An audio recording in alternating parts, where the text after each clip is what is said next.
concevoir un film qui puisse avoir une résonance internationale, il fallait évidemment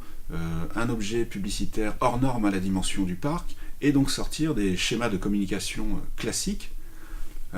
d'où cette idée très simple qui est apparue rapidement, celle d'un court-métrage publicitaire, un voyage dans le temps, qui s'est traduite avec Bruno Aveillant par cette odyssée de 17 siècles traversée en 7 minutes.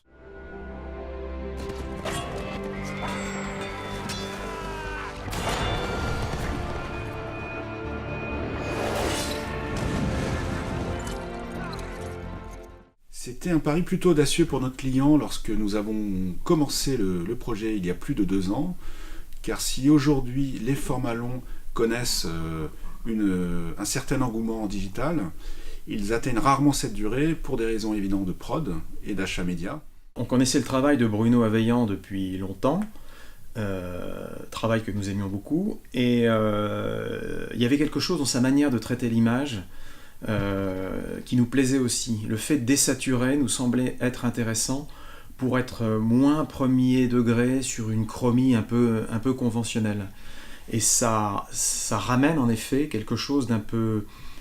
plus dur, d'un peu plus tendu et d'un peu plus intemporel aussi en termes de chromie. Et ça, vraiment, pour nous, c'était important.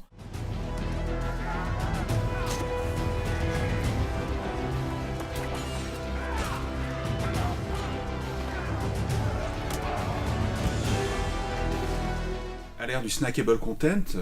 souvent très intrusif, c'est paradoxalement ce format long de court-métrage qui nous a permis d'atteindre rapidement un nombre impressionnant de vues organiques, jusqu'en Chine, où le film a été relayé naturellement sur Twitter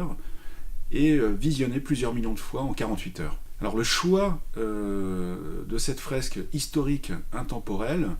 était pour nous une évidence dans le sens où c'était la meilleure façon de traduire l'expérience réellement vécue par le spectateur lors de la visite du parc.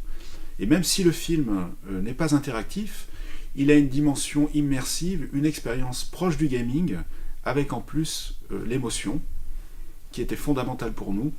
et l'écriture d'ailleurs de la fin émouvante était absolument essentielle.